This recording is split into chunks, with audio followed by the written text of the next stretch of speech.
Cool.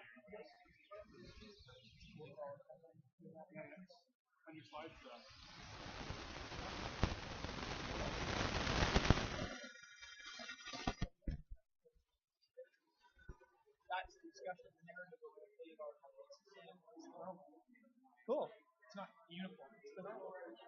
We actually have a beast with a horn. Very good. Okay.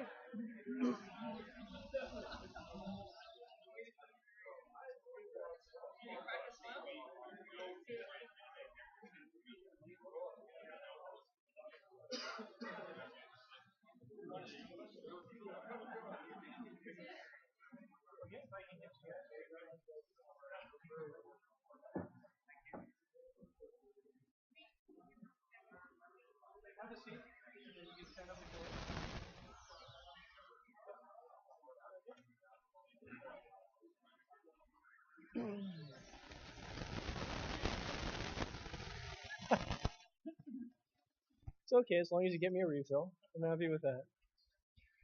Well, thanks everybody.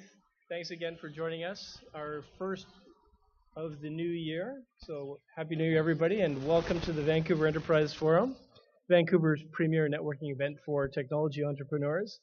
And as the first show of 2015, I'm really excited to have a great panel discussion in store for us on mergers and acquisitions and all things finance. I love talking about money. Our events could not have been possible without the hard work of our events committee. And tonight's topic has been put together with Tony Rautava, chair of our events committee and GrowthWorks Capital, along with Brent Holiday from our board, who's also moderating. I'd like to thank both for all the effort in putting this together. I'd also like to take a minute to thank our many sponsors who helped to provide support for the VEF and make this one of the best tickets in town at an affordable price. All of our sponsors and supporters are around us on the screens, and some in our lobby, and also have donated their tables to other people to come and provide a little bit more spice to our events as well. So if you're interested in joining us as a sponsor, please do see Chris or myself. And we're happy to talk about how we can really help to promote your business and how you can contribute to providing a great show. And with that, one of our newest sponsors, highlighting tonight, is Oro. And Oro creates new, I'm reading this for the first time, so please bear with me. Oro creates new possibilities for technology to have a meaningful impact on businesses, public organizations, and their customers. As Canada's first enterprise cloud, Oro brings together technical expertise to give everyone access to the cloud without the need to build complicated or expensive technologies. It's easy to use, self-service, and regardless of whether you're a startup, an enterprise supporting multiple apps, Oro makes the cloud available for everyone. Oro delivers a portfolio of services that include IT infrastructure, cloud hosting, while giving users the benefit of Canada's unique regulatory environment, data security, and all within a 100% Canadian platform.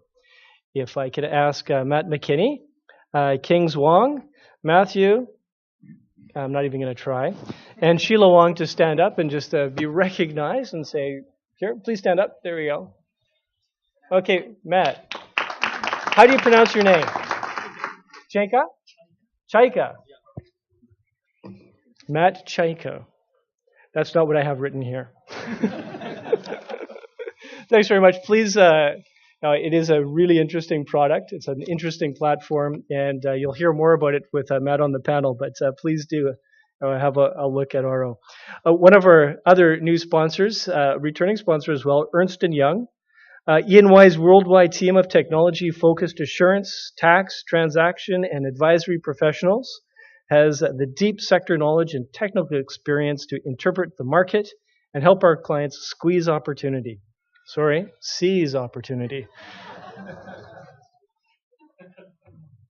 That probably had more marketing impact than I was expecting. with a global reach to interpret the market and help a client seize opportunity. With global reach, the insight and seamless quality of service we deliver and build trust and confidence in the capital markets and the economies across the globe. We play a crucial role in building a better working world for our people, for our clients, and for our communities. If I can ask, first of all, ask Wayne Faisal Bondi to stand up, and so I can apologize properly for screwing that up. Right over here. This is the newest group from Ernst & Young. Please feel free to connect with them, and thank you very much for joining us. And one of our long-term sponsors is Fasken Martineau.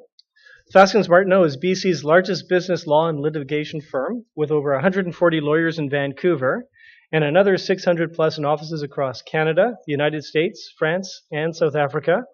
The firm provides and holds a reputation as one of Canada's leading law firms in information technology, including internet and e-commerce, software implementation, development, licensing, hosting, and support, outsourcing, joint ventures, technology-related financing, and reorganizations. If you're in technology, Fasken Martineau is the firm for you. If I can get Keith Spencer to stand, along with his colleagues Manveer, Ariel, and Charuz, and Prentice.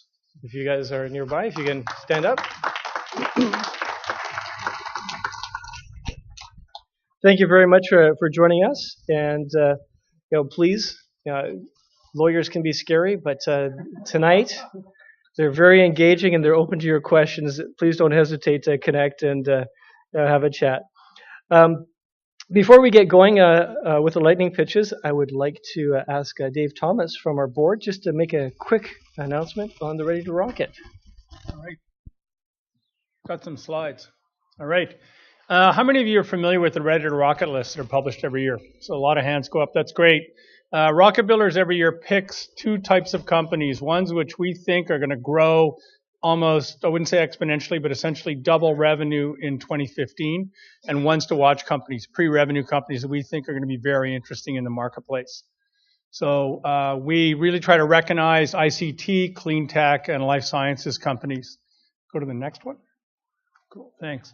Just didn't sort of go that well, but benefits to a company, one of them is that you get a lot of interest from all over the world, and it will help you with sales of product, partnering, a number of different things. You will get investment interest if you're part of one of the lists. That's something that always happens.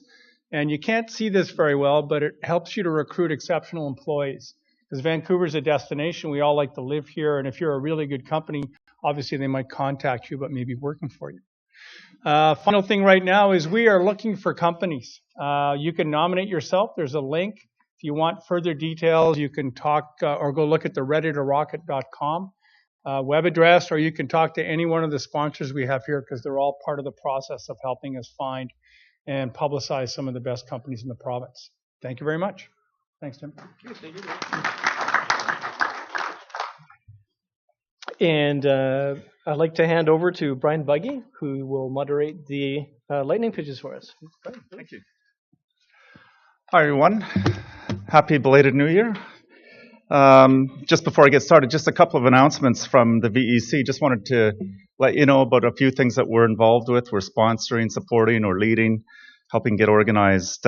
Coming up in February, of course, is the Canadian Financing Forum, February 19th and 20th. They've been coming here for, I think, the past 15, 16 years. So really encourage you to check them out and come see us as well at the Canadian Financing Forum. Also in February, we're joining the Department of Foreign Affairs and Trade Development to a trade mission to Korea. So those of you that are interested in learning more about Korea and the new free trade agreement between Korea and Canada, if you want to take advantage of that, come and see us afterwards. In March, we'll be joining several other Canadian cities on a trade mission to China, Shanghai, Nanjing, and Guangzhou. We're also sponsoring the B-Sides conference. That's an IT security conference. And we're taking a small group of clean tech companies down to the Clean Tech Forum in San Francisco in early March. April and May, we're involved in supporting a couple of different job fairs, one for the Visual Effects Society, for gaming, visual effects, animation, And then, of course, the Tech Vibes Tech Fest job fair coming up in April. So I know talent is becoming a really huge issue. So we're actually, at the Vancouver Economic Commission, shifting more of our focus to help companies and investors alike to attract more talent, retain the talent, and help talent fill the gaps. And then finally, last announcement, again, come and see us afterwards. We are looking at London Tech Week in June, and we'd like to take about a dozen companies or so with us to London Tech Week, get you in front of investors, look at repatriating some of that great Canadian talent, and several other events throughout a week. There's more than 400 events happening in London in the third week of June. And we hope that some of you might be interested in joining us. So Sean Elby is here. You can talk to Sean. I think Jonah Langavan of our Asia Pacific Center is also here, so you can talk about Korea and China, or myself. Okay, so moving on, let's get started with the lightning pitches, 1 minute each, and apologies up front if I can't pronounce your names. Number 1, Sunil Manyal of Stekio Labs.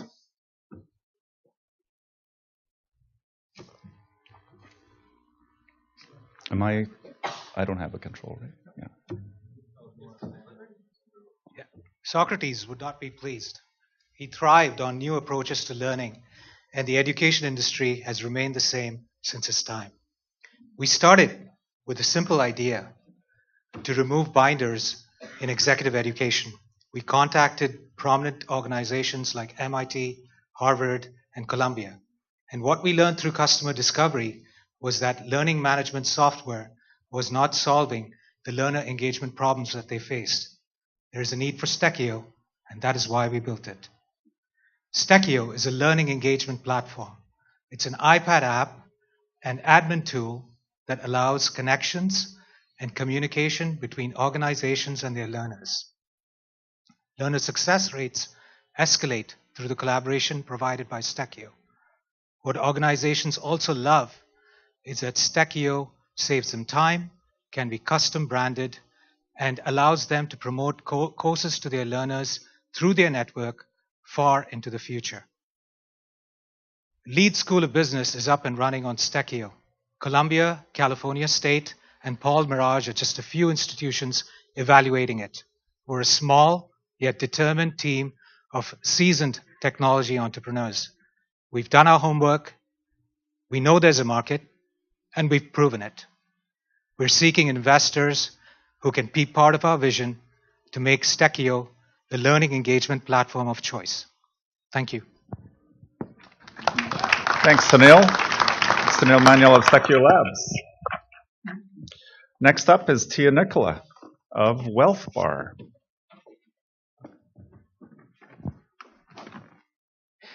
Canadians pay the highest mutual fund fees in the world. The highest. In fact, to add insult to injury, most Canadians are not aware of the fees they're paying, and they're not getting the advice that these fees are supposedly paying for. In fact, a typical Canadian diligently saving for retirement will actually run out of money in their lifetime or have to pay 150% more to achieve the same result.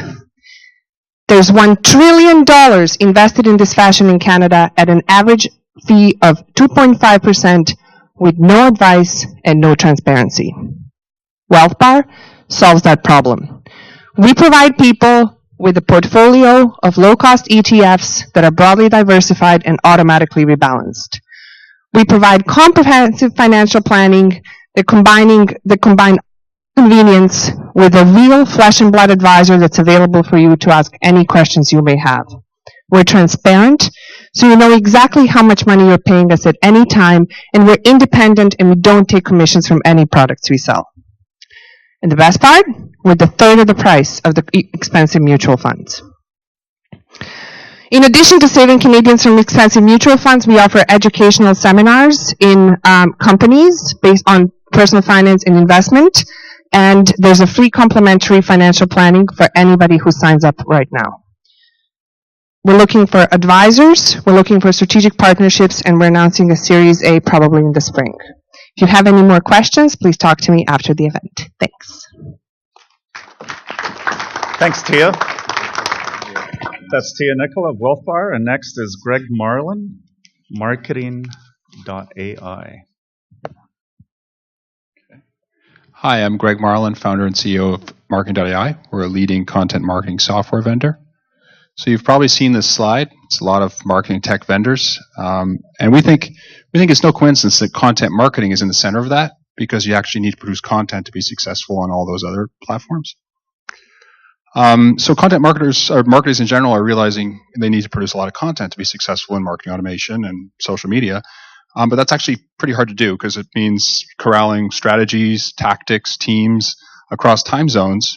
And at the same time, it's a risk, because if you just start churning out content and it's not aligned with your brand and it's not aligned with your strategy, you can actually hurt your brand and lose customers. So the market to serve this pain is actually quite large. It's going to be $5 billion by 2018. And the way we serve it is to simplify it down to three core elements. So the strategy, the workflow that aligns with that strategy, and the analytics that tells you whether your strategy is working or not. So this simplicity is resonating with a broad range of customers, from Fortune 100s to billion-dollar startups. And in each of these marketing technology waves, there's not one winner, but there's many winners. So marketing automation, there was a lot of winners, a lot of exits. Social media, same thing. It's going to be the same thing in content marketing. We're one of the leading vendors, and there's already been a couple of exits. So what we're looking for is funding to accelerate growth. And so if you want to be part of on the journey with us, then please talk to me outside or contact me at one of these numbers. That's Greg Marlin of Marketing.ai. Next up is William Massey. Yeah. Wellen5. Yes. Hello, everyone. My name is William Massey, and I'm the CEO and co-founder of Wellen5. Wellen5 is a web-based platform that provides online counseling and coaching through PC or mobile device with an internet connection. According to Mental Health Commission of Canada, 1 in 5 Canadian adults is suffering from a mental health disorder, but only 43% of that will seek help from a mental health professional. Why? Because there are 3 main problems. First, affordability. Second, too tedious to book an appointment. And third, it only offers limited range of services. Well, not anymore. Wellen5 is here. We provide an affordable, cost-effective solution, wide variety of services to choose from, and our services can be accessed from anywhere from a PC or mobile device with an internet connection. Our competitors are only providing listing service for mental health therapists, or they're providing limited range of services. But our competitive edge lies in our innovative, user-friendly, proprietary-based platform. What we are looking for investments, we are looking for strategic partnerships, and we are looking to raise awareness. As you all know, mental health has a stigma attached to it. And a lot of people do not want to be associated with mental health in any way, at least in person. So this is the solution that we have provided, that you can access these services right from your home or your office or on the go. We currently are on the pre-launch stage. So we would ask everyone or encourage everyone to either be part of it through signing up, or you can contact me after the presentation. And if you have any questions, I would be happy to answer. Thank you so much. Thanks, William. That's William Massey of Wellen5. And finally, Jean-Louis Iconis. I hope I got that right. That's correct. Of Iaconic Design. So why are light switches and outlets so ugly? They're little white boxes with exposed screws. They're usually misaligned, and they never match the decor in your home. They're hideous eyesores littering every room in your house. Up until now, the only solution has been to either try and hide them, paint them, or try to disguise them somehow. And we're asking the question, why are we forced to make these sorts of compromises? There are some better, more beautiful solutions out there, but they force us to compromise as well, through either being too expensive or difficult to install. The Internet of Things, on the other hand, is promising a whole host of new functionality being added to these devices, but it's doing nothing to get the ugly out. So this is where Iconic Design comes in. we recognize and appreciate the fact that the home market is very different from the consumer tech space. It's very technology averse and it's driven by aesthetics. So what we're doing is combining design and technology, the beauty and the brains, to completely reimagine what light switches and outlets should look like and how they should function. We're using Internet of Things technology to enable these new forms and these new functions, not using it as the key selling feature to customers. Because what we believe is that there should be physical interfaces, not just smartphone interfaces to all of these devices, because the smart home should really revolve around you, not your smartphone. Now, we're very early in this stage, in this venture, so we're looking for everything and anything from initial partners to seed stage investors to early expressions of interest from customers. Thanks. Fantastic. So 5 for 5, round of applause for our lightning pitches. Please take a seat.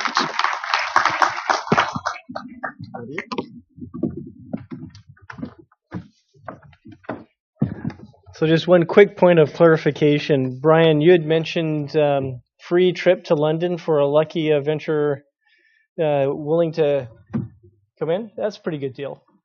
So if you've got a small company and you want a free trip to London, talk with Brian. I think that's a good deal. I'd like to thank the Lightning Pitchers. You did a great job, and it's always interesting to see, new companies coming up, and I really enjoy listening to all of the new ideas and things coming up. So please pay attention and support our Lightning Pitchers as well. Tonight we have a Twitter feed, and if we've got that up just yet, the hashtag is VEFMNA, so not the and mark because that means something different. So MNA, so hashtag VEFMNA. If you've got any questions, please give us a tweet and just put a Q before that, so we know that that's one of the things we want to ask to the panelists either as we go through or as we move on. Also, here in our nuclear bunker of no Wi-Fi, we have Colony Wi-Fi providing us with a terrific service. So just check your device for Wi-Fi. Click all of the yeses when you see the Colony Wi-Fi, and that will get you through. We'll have some volunteers in the audience for some Q&A afterwards, so please keep an eye out for that. And I would also like to invite Brent Holliday, the CEO and founder of Garibaldi Capital Partners, to carry on from here. Okay. Thanks, Tim. So while my panelists come up and get seated, because this is an interactive presentation, I just want to say I came to my first VEF in 1992. And yes, that means I'm old.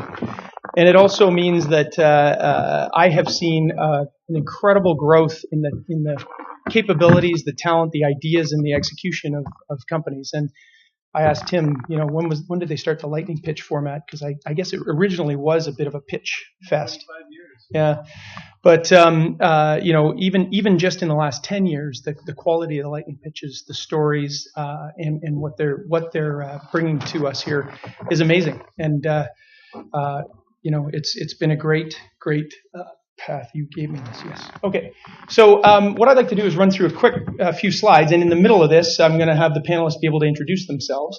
I'll give you the cue, don't worry. Let's talk M&A a little bit. Basically, last year, do you guys have it on the screen?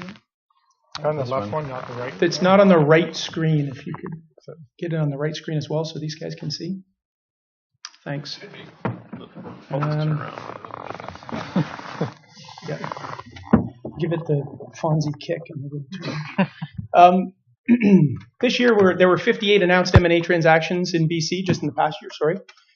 645 million in announced. Now, you've always got to be careful in announced because there's an awful lot of unannounced M&A transactions. Typically they're not announced for a variety of reasons. They're private transactions. But generally speaking, you can sort of eyeball how BC is doing versus the rest of other provinces in the country versus other states in the United States. I like to look at the actual sum total. So 58 announced transactions. the biggest transaction last year being the $435 million sale of Coastal Contacts. That's to Essilor. And the year before, we were supposed to have on the panel tonight, and we'll get to that in a second, Sierra Wireless representative. They sold their air card business for $145 million. And then there was a couple of other big ones, including, we're going to talk about this tonight, the Layer 7 transaction for $159 million. For those of you that know all about these transactions and were involved in them are going, wait a minute, that wasn't the number. These are Canadian dollar values as of the exchange rate the other day of U.S. You have to keep it consistent somehow because a lot of these are done in U.S. dollars. So conclusion, we had more transactions in 2014 but less announced value. So we'd really like to get some bigger hits if we could in terms of announced value in 2015. We go to the next slide. How is BC doing? All right, I'll do it. How is BC doing against the rest of the country? You can see about 20% of the transactions in announced value come from BC. We're about 10, 12, 13% of the population. So we do punch above our weight class. We do that in venture capital raised, angel investing, and everything else. So BC does have a disproportionate share of the technology market in investment and in exits. So let's look at the all-time top 10. This is public and private M&A in technology in British Columbia. Kind of a hit list here over the years. ID Biomedical was a huge exit, public company. Creo Products was public when it sold to Kodak. Crystal Decisions was going public when it sold to Business Objects, and that was another huge transaction. So those are our billion-dollar exits. Abatis Systems was bought by Redback. Interestingly, the product never came to market, and they were bought for $937 million. But that was 2000. In 2007, Espreva sold for $932. Intermed, you can see there's a fair share of life sciences here in the big exit side. Pier 1 Networks more recently was a great exit. Xantrex, Coastal Contacts we mentioned, and Club Penguin. Some of you are going to say, hey, wait a minute, Club Penguin sold for $700 million. Well, it didn't. It actually sold for $350 million US and an earnout of $350 million, which they didn't earn. So it ends up at $374 million by my count anyway. So let's look at private exits because that's kind of more what we're probably going to talk about here today. So I removed the public companies, and here's your top 10 private technology company exits. So these would be, venture-backed, angel-backed, and sometimes just owned by the entrepreneurs themselves. Once again, Crystal, Abatis, and Club Penguin we already talked about. CTF in the fleet management space. Datum Telegraphics sold to PMC Sierra. Ortega Bay was the same founding group that founded Abatis. So they exited one for $937. They exited one for $183. And in case you want to get your investment in their next one, they're doing something called FEMI right now. Convidia, Layer 7, which again we're going to talk about directly, Imgenix, and LML Payments. So those are the big hits. Now I want to talk about big hits. I want to talk about the chance that you can be a billion-dollar company. In the U.S., the whole narrative has been about being a unicorn. If you're a company that was born after Google went public, and you're worth $1 billion today, you're a unicorn. There's about 43 of them, I think, today. This would be the Facebooks, Twitters, Pinterests, Ubers, etc. I thought that we should change the narrative here in Canada, have our own animal that actually exists and has a horn. Maybe that's not the point, but I decided that we'd call that a narwhal. So the Narwhal Club is your billion-dollar value companies. I fudged it a bit. I went back to 1999.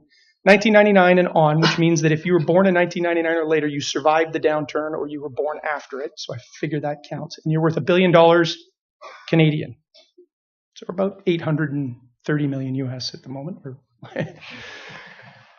Here's our club.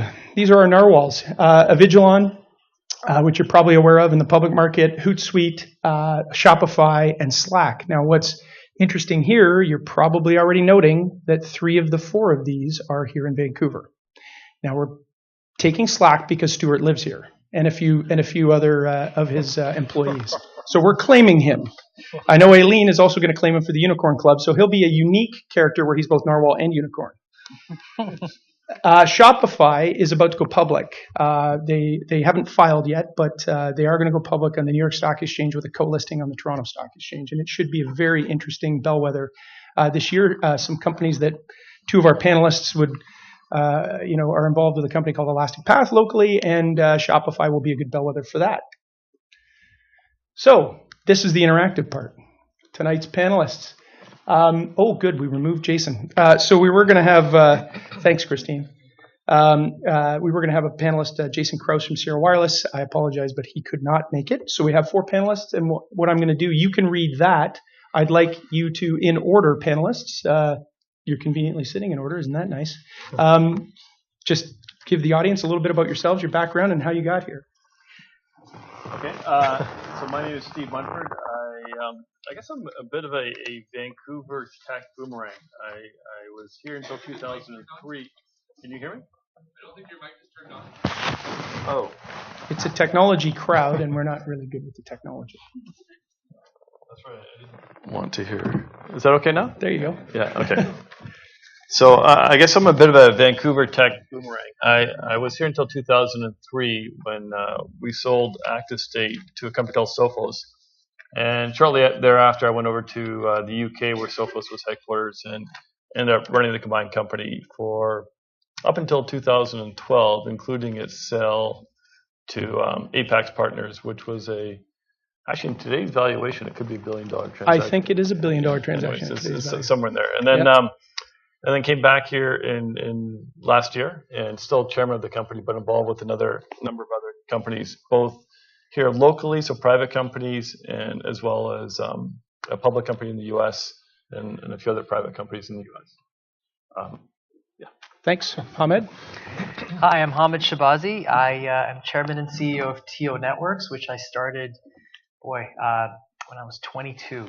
So I'll leave you to think about how many years ago that was. Many, many moons ago.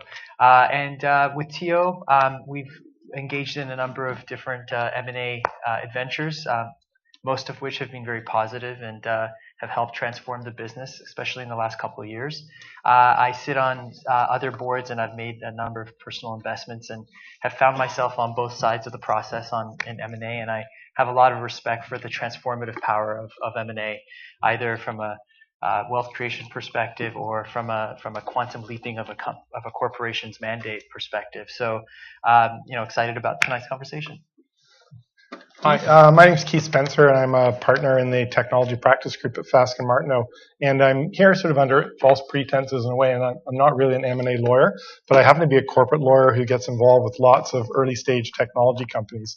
And I generally work with them through the entire life cycle, from startup through various stages of financings, through commercialization and hopefully growth, and then through to exit.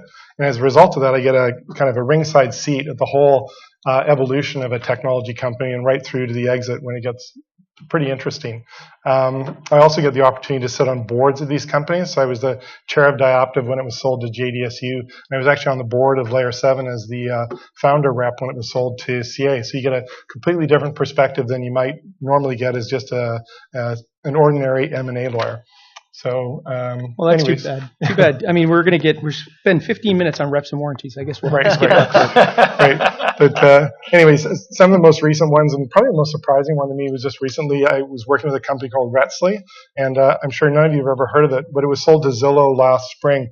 And Retzly was founded by 2 founders in the summer of 2013, I think it was. They came up here for the Grow conference, formed the company, and they were sold to Zillow within 7 months, which is by far the fastest exit that I've ever been involved with. Most companies, in my view, take 10 to 12, maybe even 15 years before they're properly mature and can kind of capture the value that shareholders should normally capture. And that's my one observation, which I would pass on to you, is it takes a long time to build a company to a proper scale where you're going to be able to return real value to the people who have been in it from the start and the investors who participated along the way. So there's no short cut to the M&A opportunity. Great. Matt? And I'm Matt McKinney. You guys hear me okay? Are you on? I think you're on. Is this thing on? Can you hear me now? Hello. It's on. Just yell. Yeah, that's okay. I can talk loud. So I'm Matt McKinney. I'm the Chief Strategy Officer at a company called Oro Cloud, and also iDigital Internet Inc. I actually had the benefit of getting a nice introduction here at the beginning of the event, and Oro's actually sponsored the event, and happy to be so. OracleCloud is you guys probably all heard of OpenStack. We are. What's that? Okay. For the webcast as well, we need the audio. Yeah, no problem. Let's see. And OracleCloud is actually built on OpenStack. OpenStack. Yeah. I got nothing. You're in a cone of silence zone. There's a cone of silence. That's good. Check. 1, 2. There you are. I actually wanted to do that, by the way.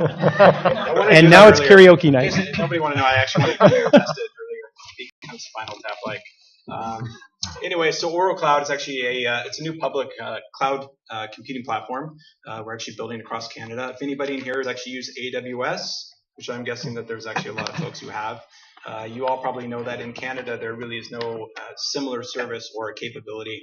And right now we're actually in the process of building that out across Canada. That includes Vancouver, Toronto, Montreal, Calgary, really building a fully powered cloud computing platform that has the ability to not only meet the privacy requirements of Canada, but really focuses on things like compliance, customer service, and all the things that companies actually need to build the platform. We have a lot of expertise in all of the traditional platforms, VMware, Zen, Hyper-V, you name it, and we really embraced OpenStack for everything it has, and there's a few reasons for that.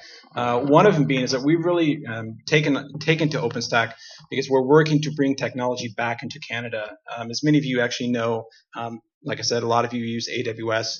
Many of you actually consume services outside of Canada. It really isn't a big benefit to us. So what we're wanting to do is actually bring that technology back and have the people and the expertise and the capabilities to be able to do that. That's really what we're focused on, is really providing a meaningful change to the Canadian marketplace, providing a true alternative. That's really what Oro is all about. Right now, we've already got our first region built out in Vancouver. Region 2 is being built as we speak. Different availability zones for localized storage, again, cloud computing, will be across Canada within the next few months. That's going to be publicly available across the board. So we're actually pretty excited about that. Okay. Thanks, Matt. I thought I was going to get a chance to talk about my business, but anyway, there's us. And there's what we did. Oh, Zillow's there. And Jason isn't here because I sat across the table from him on the InMotion Sierra Wireless transaction. And Hamed and I were together on the broadband TV transaction. So there's been quite a bit of the panel interaction here. So the discussion points tonight, we're going to talk about buying companies, and we're going to talk about selling companies. And we're going to get the perspectives from both sides because they are very different perspectives. Imagine a marketplace. Imagine there's buyers and sellers, and you don't ever start with the seller getting the price they want, and you don't ever end up with the buyer getting what they want. So somehow you've got to come to some sort of an agreement. You've got to negotiate a set of terms, and you've got to get the deal done. What's interesting, and we'll get into it a little bit, is what happens after the transactions happen. It's not just about the deal, although that's my favorite part. And then we'll get into your questions, so hopefully we'll get to that pretty quickly. So, oops. Can you go back and just leave it on that tonight's discussion slide? I got a little ahead of myself. So we'll start with the buying a company piece. There we go. So to the panel. We're starting with why you're buying. What do you do to find companies? Let's start with that. So there's actively searching because you've got a mandate to find something in a certain area. There's business units that are out there discovering really interesting technologies and bringing that up through the corporate development group. There's just opportunistic. There's just sometimes an investment banker calls with an interesting opportunity. So, what is it that you do to go out and find companies? So take this from the perspective. Some of you have been on both sides, obviously. So maybe Steve, starting with you. Sophos, is it an active process? Is it opportunistic? Is it both? So at Sophos, we made 5 acquisitions, ranging from $2 million, which was really a acqui-hire, if you will, to $250 million, which was an expansion into a new product area. I would say each one of those had a different thesis, and typically the thesis was built out by a product manager or a group within the product, and it was either an expansion opportunity or a defensive need.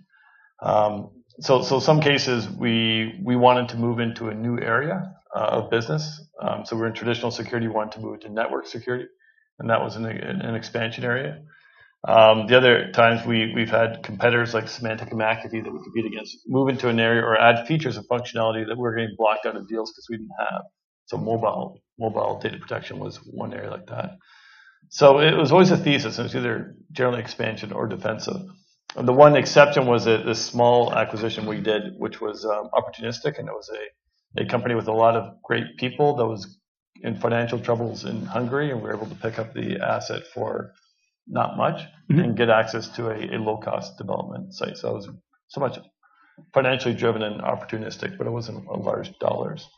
But I would say back to your point, in every one of the cases we built a thesis and then scoured the market to find out who we thought the right company was. So almost like if you're looking for a car or a house, we would start with a thesis saying we want to move into data encryption, and we would generally work with an analyst or sales folks or whoever to come up with a list of all the people in that space. And then we would call each one of those people. Is this too much detail? No, this is great. And then we would call the people, and we figure out who had the best reach into the person, and just kind of say, hey, listen, we're Sophos, we're interested in strategic partnerships or something like that. So we never used the word M&A because that was always seemed to be a little presumptuous, and just have a conversation somewhere in the organization where we thought it was appropriate. And then again, almost like we'd go through all the people and look at criteria from size to product to tech team to how much money they invested in it to what we thought we could buy it from, and then kind of get down to a short list and then really try to prosecute that short list and then see if we can do a deal. So it was fairly methodical, and pretty disciplined, I guess. And typical of a very large company that's looking to expand using M&A as a tactic. Yeah. Some bigger technology companies use their business units. The corporate development team will wait for, say, the business units to bubble things up that they've seen. They're either doing strategic partnerships with small companies or medium-sized companies, and sort of take a wait and see approach. That's not what Sophos was doing. No, we were pretty proactive, and of course we would have, in conjunction with that, we'd have bankers that would kind of give us ideas of companies that either were actively for sale or opportunistically evaluating a financing or sales side process, or they thought maybe a good fit for us, bankers that we had a relationship with. Like I said, of all the 5 acquisitions, 1 was done on a reactive basis from an outreach from a banker, and 4 were done on a proactive. Us going out and finding the company we wanted to buy. Okay, Hamed, as a sort of a mid-sized company, how do you approach it? Are you actively looking? Do you opportunistically have, say, a coffee in a restaurant, and an acquisition opportunity comes up? I would say all of the above. I mean, high level, we look at M&A as a tool to achieve our business plan, and we just see it as a way of accelerating that. I mean, you look at, I guess, similar to Steve, there's a narrative. There's if we're looking to beef up our EBITDA or improve our distribution in part of the country that we're not, very strong in. For example, our Global Express transaction a year and a half ago really bolstered our business in the U.S. East Coast and Southeast, and then when we bought Verifone Commerce Solutions from Verifone, that really bolstered our web presence in terms of online bill pay to really make ourselves a bona fide multi-channel bill payment processor. And in doing those transactions and finding the right price to do them, we were able to, it was a tool to really be able to be a national platform for us so we can go out and engage new business. And in fact, it caused us to go out and engage a whole bunch of new organic growth from some of our existing large customers who really saw us as a bigger, more substantial entity. So actually it spurred a bunch of organic growth, and really we were able to double revenues in the last year and triple our market cap. So it was really a tool. And back to your question, we were looking at M&A for years before it became a successful program, and it became a successful program when we actually started resourcing it. So there are great guys like yourself and Garibaldi who can be very helpful, and also in our case we also have a couple staff that are regularly building a watch list, pruning that watch list. We score and weight that watch list according to a number of different criteria that, again, are correlated and related directly to our business plan and where we're taking the company. And we score and weight that. It's fairly mechanical. It's just like a biz dev funnel, really. We do a whole bunch of due diligence on those companies. We have over 100 on the watch list today, and the top 20 we just methodically meet with them and have coffee and same way, it's not about, hey, I want to buy your company. I think it's a lot softer and wanting to do something strategic. And because frankly, after coffee, you think that it's a partner opportunity anyway. It's not So I think it's been it's just a great transformational tool. I think anyone who's in business, and it's not just about being in business for a long time. What I realized is I could have started being serious about M&A 5-10 years ago. It's a way to accelerate your business and a part of your business. It could be a part of your business plan, really at any level. In your life cycle. Obviously, it's harder when it's early stage, but yeah, that's kind of. So I'm going to go to Matt and talk about a different strategy in a second. But back to both Hamed and Steve. What is the hit rate? How many would you approach to get to, and how many of those then become active discussions, and how many of those do you actually get to LOI and close? So just for the audience here, they're sitting there thinking, oh, I might be on Sophos' list. What are my chances? Maybe. So I think from the first outreach that says, hey, we're interested in your company in some way, to closing a transaction, we kiss a lot of frogs, if you will. Yep. And I don't know the number, but I would suspect that first call to a transaction is 10 to 1, 15 to 1. It's fairly high, and I don't think that's atypical. Nope. I think if you get into deep conversations with their engineer or product reviews or anything like that, then it gets a lot closer. But from an initial conversation, it's at least 10 to 15 to 1. Yeah, and I should have had a buzzer handed out in the crowd if I start using vernacular, like LOI, and we start throwing around words like that. You could buzz me, and I could then explain what I just said. But typically, the letter of intent is defining the transaction. Then you got to close the transaction. So there you go.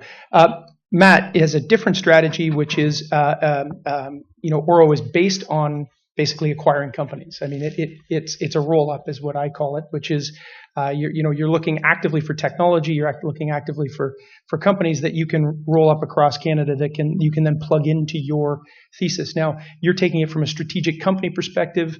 Private equity funds do this, where they get a thesis and they use their money to roll up. They usually buy out what's called a platform company, and then they roll up other companies into it. So, talk to us a little bit about a roll up strategy. Yeah, I would say that's it exactly. I mean, one of the challenges is, as probably a lot of you know, technology is actually very difficult. OpenStack is extremely difficult at this point. And one of the things we're always looking to do is we essentially kind of word it as a strategic alternative, right? It's a way to move outside of the core business and grow that business. So there's really two facets to that. I mean, one is we do have the core business. We allow the core team to continue to focus and actually build on that business. And while we're doing that, we can actually go out and look for ways to either supplement revenue, find technology, look for a new partner. It really allows us a lot of flexibility to continue to build, again, focus on that core, but also look outside and say, there's this partner down the street, or there's this company out in Toronto, or there's a company in Montreal that has a technology that is a perfect fit. So the cost benefit analysis of saying, do we build it or do we buy it? And that's really, I think, kind of at the core of this is really looking at that cost versus build mentality. Because in terms of building these technologies out, it can take years, it can take time, it takes a lot of money. Where in some cases we can go out and actually buy it for half the cost. So it's really been a big part of what we've actually done, and we aggressively pursue that. And I don't know about kissing frogs. I was going to say I've done a lot of cheesecake and coffee for me. That's been more of. We've got a few shops around town that we're kind of frequent visitors. But the thing is sitting down having those first conversations is really important. It's a little bit like dating and just getting some understanding of what it is that they actually do before you get into the nuts and bolts. and I think it's something that we're going to get into a little bit later during the conversation, but how these personalities and partnerships and these things will eventually come out, right? I mean, you see all those commercials for eHarmony and everything else like that. This is a little bit like what that is. I mean, it's like, I'm going to put my profile out and you tell me your profile. In my case, what we actually can do is, we can go to the data center and like, oh, hey, look at that guy's. He's got a nice cabinet over there. There's a nice cage of servers, right? So we can actually see what they're doing. We actually know what the infrastructure looks like. But when we actually meet the person face to face, you start to find out a lot of the details of how their business actually works. So from that perspective, it can be a little bit challenging. The second part of this too, and I was just going to take a step back and really, one of the things to also consider is in terms of buying companies, it's about revenue. It's all about revenue. We're always looking for ways to build the business. So as an example, a lot of companies are out there. They're buying Google AdWords, or they're doing Bing ads, or whatever it may be. $100 a pop, right? But you can say, well, I can actually go out and buy a company for 25% of the cost of my Google AdWords budget. So which one makes more sense, right? I can actually build and grow my business, concentrate on my core, get new customers, or I can actually go out and do something that I have no guarantee whatsoever that I'm actually going to build my business. And that's really actually where a lot of this came from, is looking at Google AdWords and looking at our marketing budget and just saying, hey, you know what, this doesn't make as much sense as it used to. And that's really, I think, to your point, you start to look at M&A as an alternative, and all of a sudden that alternative starts to become more of a core function of the business. And more and more you acquire that expertise and you start to build that out. And so that's really a big part of that. Okay. Thanks. So I'm going to go to Keith in a second, but I get to tell my anecdote now, which is related to Retzley. So I happen to have been an angel investor in Retzley, and Joshua and Kyle were on their way down to the Alliance of Angels event. And while there, were introduced to Spencer Raskoff of Zillow. So they went to see Spencer, and this was under the auspices that Spencer was going to put some money into their company because they had a really big idea in the real estate space. I got a call. I was actually in Toronto, and it was the two of them on a speakerphone, and they were talking over each other, and I couldn't understand what the hell was going on because it was in the car on the speakerphone, and basically the Spencer wants to buy us. And I was like, okay, calm down. Zillow wants to buy you. Let's just back up and get the story. So, my question to Keith is, you've been on both sides of this. You've been an advisor. Just because, Sophos called up and said we're interested in strategic alternatives doesn't mean you're quite there yet. So you kind of have to manage expectations, right? When you get into those situations. Right. Boy, there's a whole bunch of considerations. That company was interesting. There was really just the two founders and a few angels. I think there was like 6 angels in it and a couple of advisors. So a very, very clean cap table. Not like a lot of the more mature companies here, which have layers of, founders, friends and family, venture investors, and then perhaps strategic partners on top of it, which results in a much more complex analysis of do you sell or not. And both these guys were fairly young, and there was a meaningful amount being put in front of them. And as Brent said, they had a huge idea, a huge potential play. And I think it was a very personal decision on their part, with really just the two co-founders deciding between them, and no one else really influencing that, apart from maybe Brent, and deciding, it was the right time to sell. It was somewhat of a gift, and they've, I think one's 27, I think the other guy's going to be 30. So lots of time to do other opportunities, and both super bright guys. But they didn't go looking for an exit. The plan was to build a meaningful, tremendously large company, and I think maybe they got a little bit carried away from it, but I don't think I would have done anything different had I been in their position. Yeah. So let's talk about personalities, because this kind of goes on both sides of the buy side and the sell side. When M&A happens at a very large company, when a massive transaction happens, both companies are very large, and you've got many shareholders. They might both be public companies. There's not a lot of emotion in it because there's no one shareholder that owns a ton of it. And I talk to the investment bankers that do those transactions, the bulge bracket guys, and they say, it's really once the transaction has reached the stage at which both sides want to do it, they're on the rails, and they usually happen because there's no one personality that can take it off the rails. In smaller transactions where I make my living, there's usually a very large shareholder or a couple of large shareholders that have personalities, and they can they're usually important to the deal because they've driven their company to where they are, but the personalities can also get in the way. So let's see who wants to take this first. Hamed? Sure, why not? Yeah, I mean, I've been on both sides, and certainly I can attest to the fact that emotion plays a major role in the trajectory of a transaction. I tend to feel that sellers, tend to be more emotional than buyers. Just because I think, most sellers have put so much time and effort and heart, soul, blood, sweat, and tears into their project, and you come to a point where, someone says your creation is not worth what you think it's worth. It's almost like calling your baby ugly, or you get into things like reps and warranties, and if you haven't been through a transaction before, reps and warranties are those, sort of lawyers scare the shit out of you. Lawyers really challenging part of a negotiation because you're asking the seller to represent and warranty that their product or service or customers are not going to vanish or create other problems, and you get into a really challenging discussion about what happens if those reps and warranties aren't true, and who sues who, and what do they get out of it, and it's really off-putting and offsetting for sellers, and it tends to take them on a very wild emotional roller coaster. And I've been on the buying side where the seller's like, I absolutely won't give any reps and warranties. And you're like, well, can you rep that you are the owner? Can you rep that you're the only owner? And you get responses like, well, you should do your due diligence. And you say, well, as a buyer, you're like, well, I don't know if you've done deals with other, there's things that I can't diligence as a buyer. So they're necessary. They're absolutely a necessary part of a transaction. It doesn't matter if it's a share purchase agreement or asset purchase. And I just, emotion does come into it. So I think doing due diligence on the front end, having that real sort of heart-to-heart conversation, and trying to also ensure that they're good advisors around that seller, I think that's a good thing. Because it just helps if there's an opportunity, if there's a need to back channel and bring the process together, there's someone that can kind of a voice of reason that's a unifying force that can kind of bring everyone together.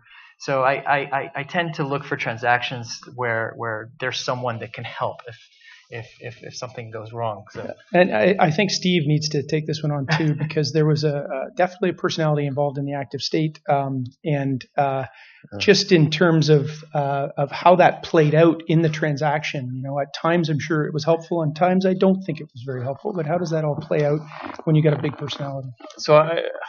So does personalities have an impact? Absolutely. I think it. So if you go in to buy a company, you go in with a thesis, and you have a thesis of why you're buying it and what asset you're buying it. And for us, it was always typically the technology. So then you get really concerned about the people that have the IP and the core capabilities around the technology. And even though you sign an LOI, all the way through diligence, through contract negotiation, through everything you're doing, you're building that sense of, do I trust the people on the other side of the table? Because although you're committed to the deal at this stage, you're still testing along the way. And in buying companies, if you get personalities on the other side that you start to learn more about them through negotiations, and they seem unreasonable, they seem almost disingenuous or unreliable or dishonest in some ways, and if they're part of that transaction, then it gives you pause and concern to walk away. And I remember sitting in Germany once, and this guy just sat there as a founder, the guy that we thought was key to the deal, and he was just lying to me. And I literally said, "We're done." I packed up, and we were probably 2 days in closing that, 2 days away from closing that deal. 2 days. And I just couldn't get my mind around that I was going to spend time with this guy after the deal, and so we walked away. I think in some cases, and I think this is one you're referring to, the buyer is buying a company, and there's personalities, and there's shareholders or maybe founders that aren't actively involved in the company, and they're very difficult people. But if they're actually not part of the go-forward business, you deal with it on a tactical basis, and you're probably a little more forgiving, because you know what? Once you're through that transaction, you're never going to see that person again. So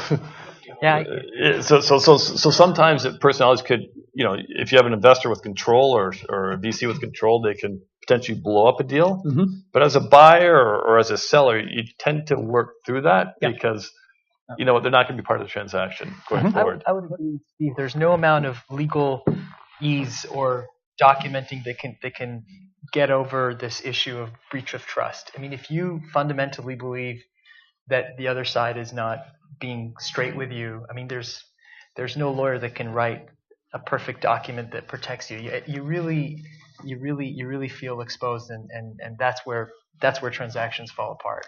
I find it odd that you can sit at a table, let's say in New York, Ahmed, and have very, very vigorous, sometimes emotional discussions for 6-8 hours, and then go out for dinner and all have a few drinks and laugh, and then go back at it the next day. So it's very it is interesting that you have these personalities and you're trying to build trust, and I think it is the fact that if you can separate, we're going to negotiate a business contract from I don't like you, right. Then you can actually get there. And especially if you can, outside of the transaction, if you do like them, it does help build and foster the trust. But it's not an attack on you, the entrepreneur. It's not an attack on you, the buyer. We're negotiating here, and as long as that's done in a reasonable way, it's not. Yeah, you're absolutely right. I mean, there's an etiquette where you're supposed to be straight with each other, and everything that you say may not be pleasing to the other person's ears, but it's a process, and you need to work together, and communication does refine these things and get them to a point where there is ultimately some comfort in getting it done. But you're right. Sometimes it's hard for both buyers and sellers not to take things personally. Yeah. And that would be great advice. Yeah. Anything else to add? Yeah, I was actually going to say. I mean, I think that's spot on. And I mean, anybody who's looking to sell a company, you have to separate the personal from the business. You may want to bring a psychologist if you think you actually need it during that conversation. But I've had, in terms of the acquisitions that we've looked at, I would say, threefold. To everyone's point here, I think is most of those fall apart, and typically with smaller acquisitions, they fall apart because of that trust issue or a personality or something just comes up during that conversation that it just doesn't make sense, and you have to be willing to step back and say, this doesn't make sense for our business. And Steve said, I mean, I packed up and I walked out. And we've had similar circumstances where, that is the case. You get into that conversation. You're all the way at the end of the road and you say, you know what, we're almost done. And then something will happen. Something will trigger it in your mind. You say, you know what, this isn't the right decision for the business. I need to step back and walk away. So last sort of subject I'll do on the buy side for now, is what happens after. Can I make one comment? Yep, go ahead. Go ahead. I would say what my experience is in Vancouver is we mostly act for sellers. And I would say sellers are often overwhelmed by the whole process. They haven't done a sale before, so it's very, very foreign to them. Often people also are kind of running things on a shoestring. They're focused on the business.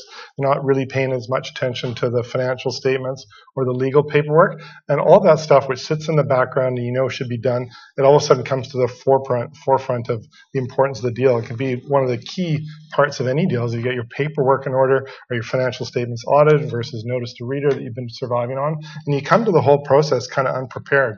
And I think what these guys see as buyers is nervous sellers who go, I've got a whole bunch of crap that I haven't cleaned up. The process is all of a sudden in my face and I'm not prepared. And I think that's a big mistake. I think that's probably the key mistake that most founders or entrepreneurs make is not being prepared for the process. And I'd say it's akin to people selling a house, which is, everyone in this room has probably bought and sold a house at some point in time. And if you think back about how emotional that is and the whole process and how foreign it is, and you probably do it 1 or 2 times in your life and that's it.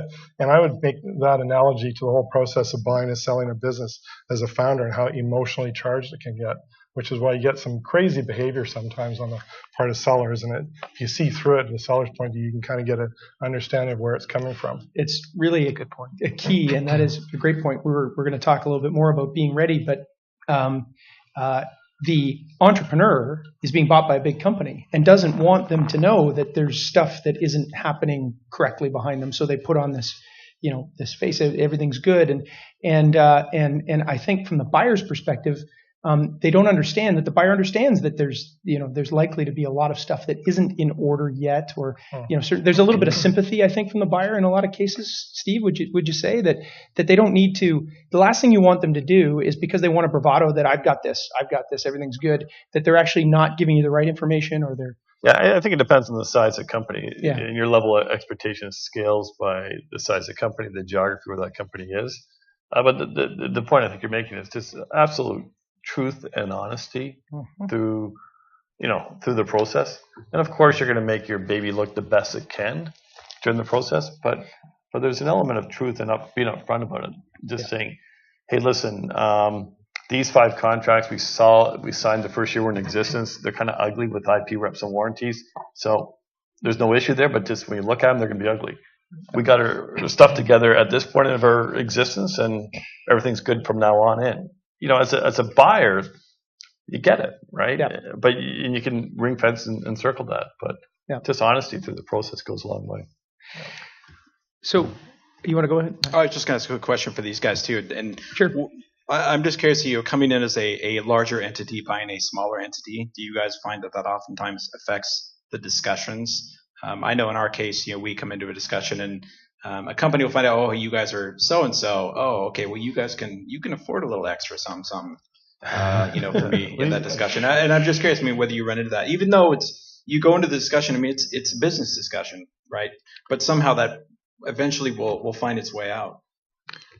Yeah, I think everyone is in this early dating process. If you're trying to figure out, are you a qualified buyer, and we're trying to find, is it a good company? And they'll say, oh, you're a big company, so you're price insensitive. And we'll say we're a big company, we're a very disciplined buyer, and that's who we are. And so you kind of go through the little dance to kind of fill each other out. The one story I'll tell you, and we haven't really talked about this, just as a buyer. Yep. So I talked about selling companies and buying companies. The one thing also to realize as a seller, if you get approached by people, is that you can say no. And many of the most successful companies had said no a few times before they actually sold the company.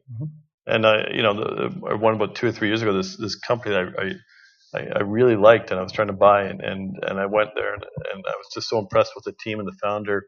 And this guy had owned 100% of his business, and he'd only been in business for 6 years. And I kind of walked away and said, okay, I'm going to buy it. I can buy it cheap because he owns 100% of it. So I walked in and said, $75 million cash, we'll buy your company. And he's a 27-year-old guy, and I'm like expecting him to go, wow. And he goes, well, let me think about that. And he comes back and he says, I want $125 million. And in my mind, the company was worth more than that, right? So we tried to be cute. And I came back and I said, okay, well, $120 million. And he just said, no, I said 125, and I've changed my mind. So just as we read the body language of a seller of a company, or as a seller, he was reading the body language of this big company who's going to sit there, nickel and dime me for $5 million. And the truth is, the company's probably worth $500 million right now. It's a fantastic company. Yeah. I should have paid the 125 for it. Yeah. So there you go. So, well, that's a great subject to get into. The hardest part of the dance is when you get asked how much, and often the dynamic is that the buyer will say, you tell us, instead of making an offer. And that sends the seller into a fit about, oh God, what it's a big company, they can probably afford this. I think that you need to justify what price you're putting out there. You need to have a reason that you're putting that price out there. You just can't make it up. Can you? Well, my experience is anytime I've been asked for a price, I just kind of stare blankly and just said, I don't know. You make an offer. So I don't know if you've had experience of actually delivering a ask. I've just never ever delivered an ask. I just never see any upside in that. Right. Yep. If you price it too high, they walk away. If you price it too low, you've left money on the table. I'm not sure how you win on that one. Yeah. I think both buyers and sellers are not just looking at the business on a standalone basis, but essentially what it becomes when it gets combined. And I think, there's a lot of discussion about synergies in M&A. Are they, expense synergies or positive synergies? Positive synergies being what can we do together that we couldn't do before as separate companies. And, I think that I think that's a healthy way of looking at M&A. In terms of what, again, back to your business plan. What are you trying to do with it, and how and I think that factors into price, because clearly synergies someone has to get benefit from that. Seller, and you got to be very careful how you, on both sides, how you discuss synergies and how hard they really are to obtain. But typically both parties do get credit for some of those synergies, as they should. Yeah. I think if the buyer says, "Tell us what you're thinking," it's more along the lines of, "Are they completely out of whack?" Right? So it's kind of a range discussion. Have you ever had those in terms of, like, you just want to know that the seller isn't thinking that he's worth $1 billion, or you got to find that out. You got to suss that out. So how do you do that?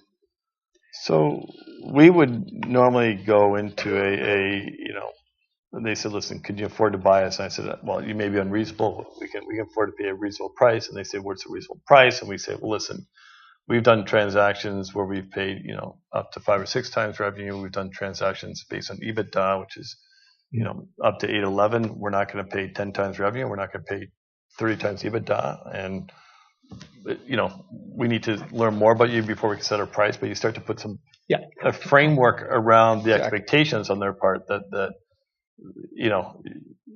we'll say, "We don't know how to spell the word 10, right? 10x or something like that." And you just try to kind of shape it down into a framework that you think that you kind of judge the body language, and they say, "Okay, well," and then you say, "What do you think? Do you think we should still have a conversation?"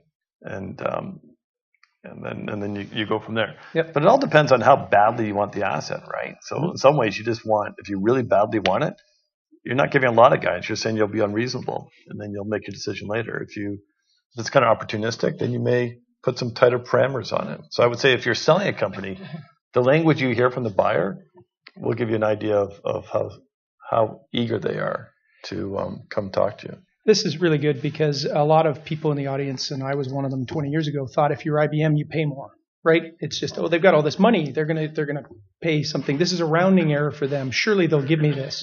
I mean, this is it's really fantasy. Every single transaction has a basis for value. Well, I think some companies have a tradition for paying over the odds, and some don't. IBM has a huge reputation for talking to a lot of people and wasting a lot of people's time and being a very disciplined buyer. And they probably kiss more frogs than the 10-to-1. They've got a huge corp dev time people that just spend a lot of time talking to people. Someone like Cisco, on the other hand, tends to pay higher multiples and talk to less people. So every corporation will have a personality depending on their reputation.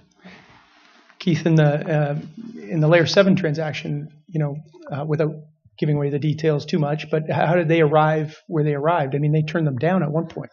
Yeah, I mean, Layer 7 went through quite a process. What was going on in the background was there was a lot of founder pressure to exit. They'd been in the deal since 2002. This was kind of the 2012 timeframe. We hired an investment banker in, was it spring of 2012? Because Garibaldi hadn't been formed yet. Right. And it was we had a U.S. investor, and there was definitely a lot of pressure to go and hire a U.S. investment banker, somebody out of the Valley, so we did that. Sorry about that, Fran. But anyways, the process, I think that we'd actually had been working for like 18 months, and we'd had companies come in from time to time every 3 or 4 months and show some interest, but we'd never really hit that momentum where we had 2 or 3 buyers all at the table at the same time. It was kind of just in, onesies, and every, sort of very periodically. And then finally we had a buyer that came back. It was CA. They'd been in once to look at us. 12 months later, came back to have another look at us. And this time they were quite serious. But it was a single negotiation, which is awful if you're a seller. And in my view, it means the greatest way to create value is your investment banker goes out and finds at least 2 potential buyers, and you start an auction process. If you don't have an auction process, your ability to jack up the price is very limited. But we started dealing with CA in kind of October of 2012. We got to an LOI by December of 2012. We had the deal largely papered and signed by April, and then there was shareholder approvals and consent, so we closed in June. That's a fairly long process, and it was long because it was a fiercely negotiated process. We had a CEO, as a professional CEO out of the Valley, who was just convinced that the founders and even 2 of the 3 investors really wanted to sell, and all they were going to do if they were in the process was signal sell. And he made it his mission to essentially resist at all costs. And every single piece of paper, document, rep, warranty, covenant was negotiated. And it was interesting, at the end of the whole deal, the guy who'd been at CA, the corporate dev guy, he retired. He had it. and all the corp dev people at CA hung it up. It was the CEO that drove him over the edge, essentially. They took a year off. He left CA. But it was a very long process, and between the offer price that CA originally came in, we didn't actually get the price up that much above and beyond what the initial offering price had come in. And it was simply, we had one buyer. We didn't have a person to set them up against.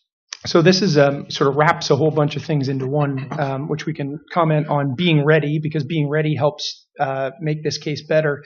But one last thing. Yep. So the other thing that's going on is the boards are all sitting there asking, what's your selling price? So everybody sits down and they has that kind of come to Jesus discussion about, okay, we'll sell if it's this. And we had our selling price. It was interesting because there was a variety of selling prices, a variety of ranges. And one of the venture capitalists wanted to go long. Like, he did not want to sell. He thought we were sitting on a jewel, which I believe we were. And as it's later proved out, we were. CA is so ecstatic about how this acquisition has gone. And he wanted to go long, did not want to sell, and wouldn't have sold for the price we sold at, except that he was convinced by the other directors. So this whole dynamic's going on in the background. You got a board that's thinking about things, you got the management team that's thinking about things, and then you get your shareholders in the background. All different pressure points come in to sort of move a company in a direction where it eventually sells.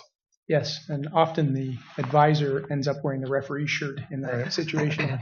Wrapping all this together then in terms of being ready, and then to something that you just talked about, so both from the buyer side and from the seller side, let's talk about deal momentum, because you're running a business. Both businesses are being run. The bigger company obviously has a corporate development team that they can afford to dedicate to this, but the smaller company doesn't. So you've got to run your business. You've got a deal that's progressing. It's getting negotiated or over negotiated, or you weren't ready and you didn't have certain things done. You needed to get the audit, for instance. Tying this all around deal momentum and loss of deal momentum and how that might end up killing your deal. Talk to, from either the buyer's or the seller's perspective, maybe examples you've got in that. Hamid? I think you're absolutely right. I mean, if you're a small company and you're thinking about selling, I would really suggest that you consider someone like, not just because Brent's here and I've worked with him in the past, but you've got Keith's right. Are the American guys better? Way more sensitive. When you've got so much going on, you may gloss over details like price. How do you know that you're looking at the right metric? WhatsApp sold for $18 billion and it was doing, I think, less than $30 million in revenue. Mm-hmm. Someone worked with WhatsApp to make WhatsApp realize what they're really worth. If they didn't have the right representation, if they didn't seek the right advice, they probably wouldn't have created that kind of value for their shareholders. And I think it's very important to. Again, people have this really interesting view of bankers and advisors, and they think they get in the way, and maybe sometimes they do. I can tell you, as a buyer, I try to steer clear of them sometimes, but as a seller, I think you really you're really smart if you bring on some advice and you surround yourself with smart people who can help you see what's going on in the marketplace. And as a small company, you may not have the resources to do all that research, but advisors do. They bring market data. They bring comparables. They make you aware of transactions you may have not even been aware of, and the kind of multiples that deals are getting done at. So, I would definitely say, back to momentum and even someone helping you, make sure that momentum is not lost. Herd the cats. Absolutely. Very important. Did you lose any deals on deal momentum? You told about the one 2 days away, but that seemed to be a personality issue. I always have a saying, time kills all deals. Yep. And whether you're a buyer or seller, is eventually time is an enemy. So I would probably rather overpay slightly or give on point to keep momentum. And selling, I'd rather take a little bit less and give on some points to keep the deal momentum, because, hey, listen, the market's changed, people's sentiments change, and generally they just change your mind, not to the better. But to the one point though is as a seller, and especially as a founder, CEO, founder, CTO of a company, as a seller, do not seem anxious to sell your company. And the body languages in the meetings, the trying to too eager for a follow up. You don't want to be standoffish, but you don't want to appear to be desperate to sell the company, because it is very transparent. If you sit there and you look, and the key IP and the key people around the company are desperate to sell it, that just, as a buyer, it just turns you off. So if we make a call into someone and say, hey, we're interested in having a discussion, the guy says, okay, when can I be at your office? And the guy's like foaming at the mouth trying to sell his company. Yeah. You kind of know that it's probably not the right company to be bought. Yep. There are, it's like, sometimes it's best to show your back just to be able to get, you don't have to be so keen to get the deal done, because it really sends along the wrong message. Yeah. Did you have anything else to add to that? No? No, I completely agree. I think that body language sends an important signal, and again, I think that's where an advisor can be helpful. So, were any questions from the audience? People are around with microphones. If not, I can. Oh, whoops! Am I supposed to? Anyone actually call in psychologist? No, that's my other hat. The advisor is also a counselor. It's true. I think the advisor's been talked about here. The advisor's role is really to solve problems and counsel. That's really what it comes down to. There's a million ways to do a deal, and we didn't get into any of the deal structuring or anything like that. There's a million ways to do a deal, and so you want to be able to solve the problem and get to a creative solution.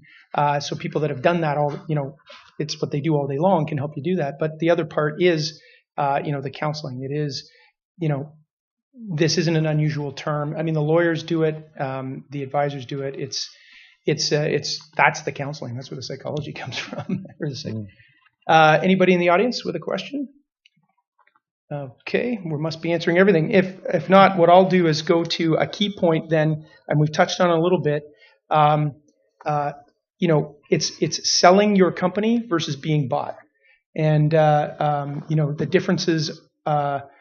So to maybe to start with Matt and get Steve's impression on this. If a company comes to you with a banker and says, we're selling, and here's a piece of paper and that says these are the parameters under which the company is selling, versus you doing your active outreach, how do you react? Yeah, I mean, most cases we one of the first things I'm always looking at is what's the motivation behind that. I mean, we kind of get back to what they were saying in terms of engaging as a seller. By giving away some information, you're actually losing some of your negotiating capacity. So you really don't leave yourself as much wiggle room. So if somebody approaches us, I'm immediately asking, well, what's wrong with the business? Why are they engaging us? Or is this person wanting to get out? You start kind of going down the checklist of what could be the potential problems. And traditionally, our company is a little bit more traditional. We tend to be a little bit more negative in our outlook, and I think that's actually a benefit. You want to ask questions, you want to understand, you want to be able to know why it is that they're actually looking to sell, and then once you can get past that point, start digging into the details and really looking, is this an opportunity we actually want to pursue? And we've definitely had that, and we've been approached on both sides, buying and selling, in terms of looking at those opportunities. So I mean, it's from a seller standpoint, I think they're spot on. I mean, you really want to kind of hold back and understand that, I don't want to just sell my company today, Matt. Let's get a deal done, right? I've actually heard that. I mean, let's just get a deal done. And to be honest, we walked away. We didn't actually take those for various reasons. So it's really something to look at, and question why they're doing that. So Hamed and Steve, you guys have shown a disciplined approach from the buy side, but you do get these teasers all the time. So does that ever turn into something when you're getting approached? Somebody's selling? So I would say, I've seen a lot of teasers, and my general approach when I get a teaser, this company's actively been sold, is probably not interesting to us. With the exception of that, if the teaser it matches the thesis that we're pursuing at the time, then we'll probably look at it. And then if we look at it, it's really the commentary, the storyline of why this company's been actively sold. And if it's an honest storyline, as in investors have been in for 10 years, they'd like to get out, and we're running a sales side process straight up like that, then you take it for what it is. The one that is always suspicious is, you can tell that the company's been around for a long time, and they say, listen, the company's had strategic interest, and we're trying to evaluate opportunities. That's generally code word for that they're just trying to sell it, right? Because they just don't reach out that often. Anyways, it just smells bad, right? So you can kind of tell. Yeah, Hamid? I would say it depends depends whether or not it's solicited or unsolicited. Sometimes you'll be talking to a company and you just know that you like the company. It may not be the right time, so you say, listen, when it's time, when you're ready, please keep us in mind. Or you may tell a banker or someone who's active in the market. You say, listen, this category of companies, we really like to be in the loop. And so if it's solicited that way, I think we'd be more interested. When you kind of receive something very random that's totally unsolicited, I think it's maybe a little too widespread in terms of the distribution, and it comes across less strategic. And I think it's the chances of us being interested in a situation like that is dramatically reduced. So I think it's important to have good advice and to think about very strategically who are you going to go after, so that it's not too widespread and it's relatively focused, and you're going after good, solid prospects. So I think there's obviously art and science involved in that. So, when you're, if you think of the broadband TV example, when you're actively, going and doing really well, people notice you, right? And in her example, she was doing really well, and she was the one of the top 4 that the industry knew who she was, but the people outside the industry, the investors, didn't know who she was. And the strategic buyers. So if you're growing and you're doing all the right things and you're number 1 in your category, number 2 in your category, you're doing really well. And then you've also got to tell your story a little bit. You got to promote a little bit such that everybody knows who you are. I mean, eventually at some stage you grow and you're covered by Gartner, you're covered by other analysts. You're getting buzz. That is the way to get bought, as opposed to going out and running going to sell yourself. Is that consistent with what you would tell the startups? Yeah. I would also say though that if you're running a great business and you don't have a lot of that buzz, or or even if you've created that buzz, I mean, don't always rely on someone being proactive. If you feel like it's the right time for you to sell, take the bull by the horns, because as you know, markets change, windows open and close, and it's you're not always going to be bought. Sometimes you have to instigate and be sold. Yep. So you just have to be, there's no one sort of rule of thumb that sort of governs all. No, true enough.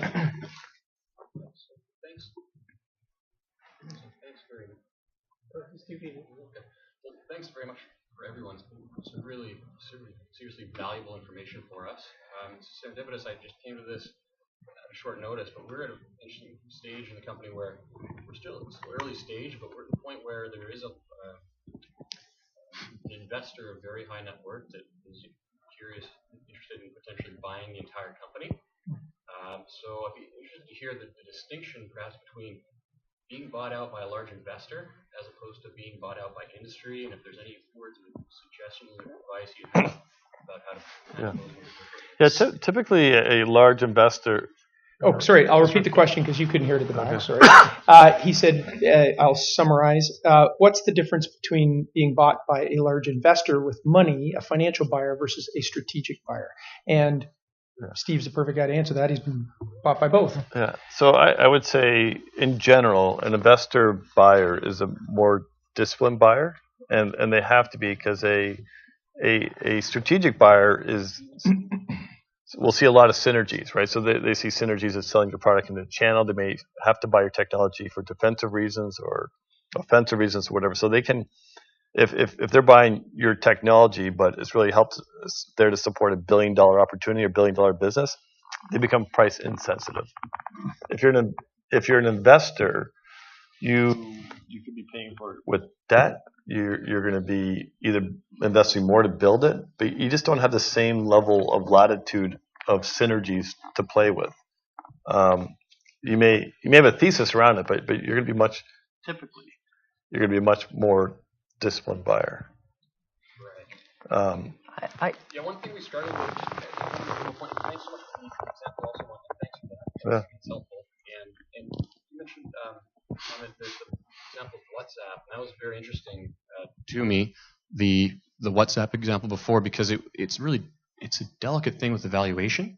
It's really struggling right now. It's a lot of discussion at the board level with, what are we actually worth? We never considered, because it came up quite recently, this prospect of becoming bought out at this stage, and it's like, well, what are you actually worth? We're still a very early stage. The technology is very powerful. It has a huge application to transplantation, diabetes, and arthritis, all autoimmune conditions, and it's really a breakthrough, and for immunology even generally. And so we're excited, but we're still early stage. We got data in mice that's very encouraging, but and the market's multi-billions for sure. But where's the fun? We're so early stage, but we're so far away from actually being in humans. Well, I have two thoughts. One is I don't know if Brent does biotech, but big Brent fan. Yeah, sure. But I would degree. hire someone that could guide you on that. I wouldn't just try to answer all those questions internally amongst the board, and it's helpful to get other feedback. And the other thing that I would say is do due diligence on your buyer. A lot of people forget that due diligence flows the other way as well. It's important to do due diligence on your buyer to find out, and it's even, in my opinion, more important to do that due diligence if it's a single person, because who you sell your company to also reflects on your brand. A lot of people don't realize that. So that's it's important. It's important to do that. I would say at a very early stage where you don't, it's hard to put a price. It really comes down to, are you willing to say no? And at what price are you willing to say no? And I'll give you one really concrete example of working with these guys in Israel, and they founded this company that's in the security space, and there were 15 of them, and they've been in business for less than a year, taking a little bit of money, and I was working with them, I was going to join the board and advising them, and the guy comes to me and goes, "Hey, Steve, someone just offered me $30 million for my company.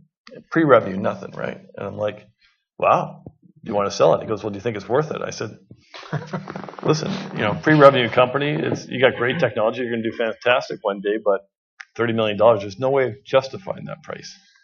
He goes, "Well, he wants me to mark up the term sheet." And I said to him, "But do you want to sell your company?" He goes, "No, I love my company." I said, "Do you love your company more than you love $30 million? And because I said it may not be there in the future. If you go forward, you got to love your company and just realize that you're rolling the dice now. And he goes, "No, I love my company." And he goes, "So what should I do?" I said, "Just say no then." But and so they come back and he said, "They now offer me $50 million for my company." I said, "Kid you not?" And I go, "So do you love your company more than $50 million? He goes, "It's starting to get hard."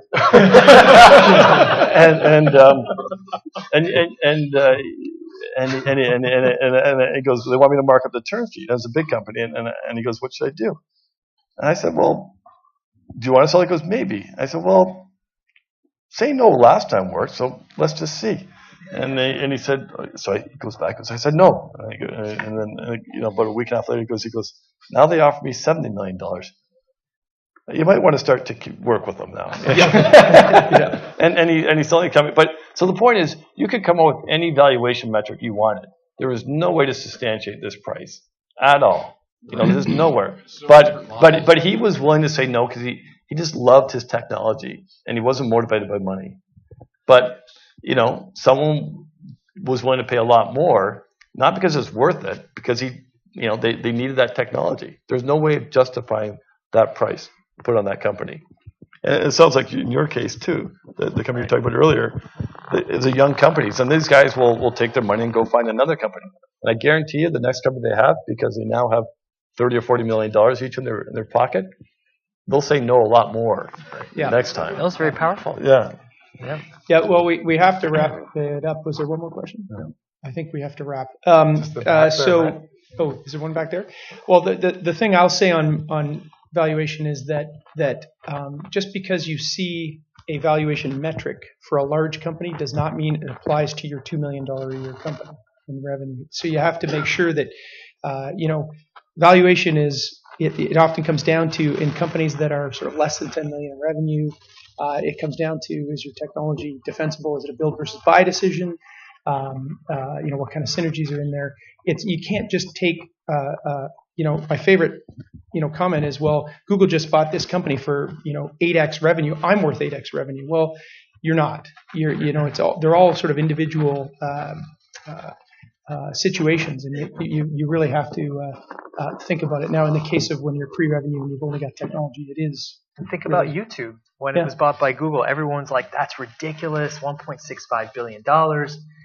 They're saying that the enterprise value of YouTube right now is between 30 and 50 billion. Yeah. Like that. Yeah. So, I mean, it's probably one of the best acquisitions of all time. Yeah. So you're right. It was viewed as ridiculous. Yes, in the back. Yeah, wondering if the panel can comment on the number of patents that is involved in the transaction and how to value. And here all these talk about company having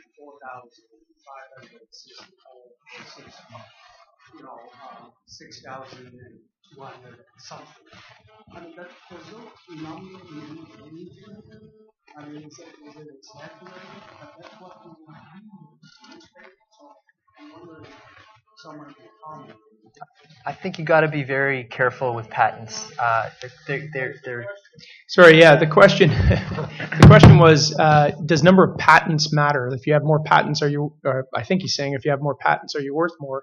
Or is it the number or is it the quality? I think is what we're going to get into here. Yeah, and I think just in the past year there have been some landmark rulings that have devalued process patents. So I think process patents, I'm sure Keith would be able to speak this better than I would, but you have to, I think certain industries, certain types of patents are continue to be extremely valuable. So I think you just need to find the right people who can help to demystify that. I don't know if you want to speak. Yeah, I think it's sort of industry, or it's important to know what industry you're in. So I'd say, in the biotech industry, if you're in the chip industry, patents are extremely important. If you're in the software industry, I'd say less so. And if you're just, in the application industry, I'd say less important.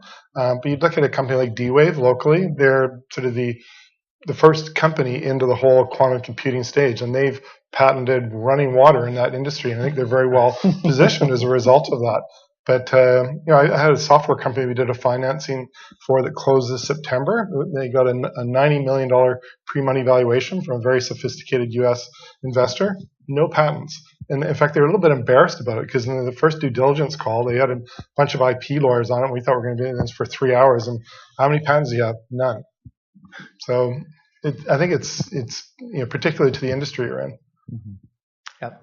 I think we're going to have to call it here. There's a lot to talk about on this subject, a lot of it arcane, a lot of it interesting. But it's been very interesting with this panel, and I'd like you please, to join me in thanking them.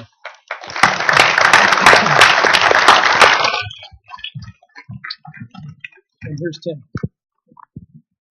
Thanks everybody for coming out and sticking with us a little bit of extra time just to finish up on the discussion. Just a real quick one.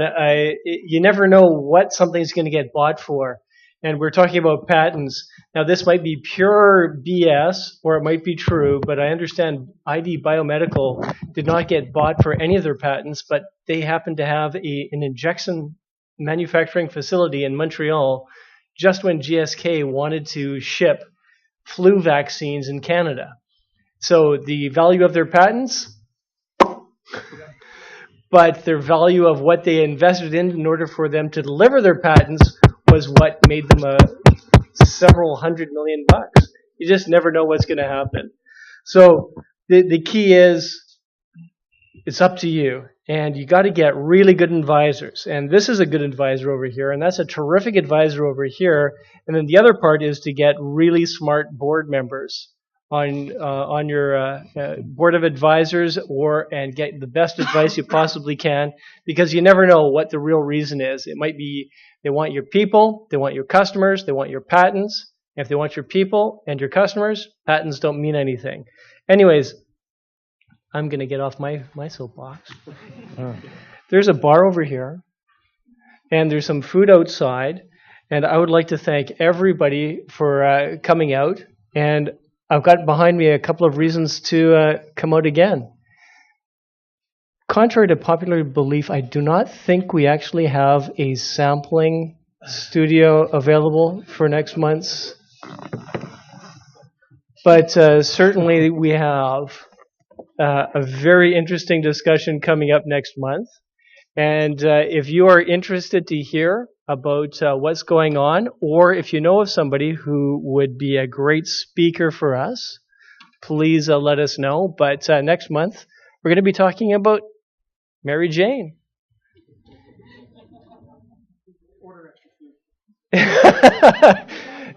Chris, Brent just said we need to order extra food for next month's event. So thanks very much, everybody, for coming out. Please, if you're interested in joining us as a sponsor, if you have suggestions, please let us know. I'm here. Chris is here. Thanks so much for coming out.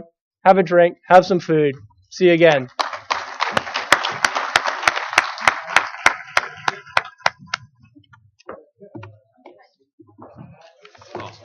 Thank you very much. Oh, my pleasure. What's your company? Network Immunology. Yes, we talked. Yeah, we chatted. Yes, we did this before. Paul Drowan, and it was awesome. Yes. Very kind. It was great. I met him a bunch of times. No investments ever went through, but it was perfect because we helped a lot anyway. There's a lot of good advice and some good advisors to an extent. Yeah, so thanks. What's your name again? George. George. Hoffman.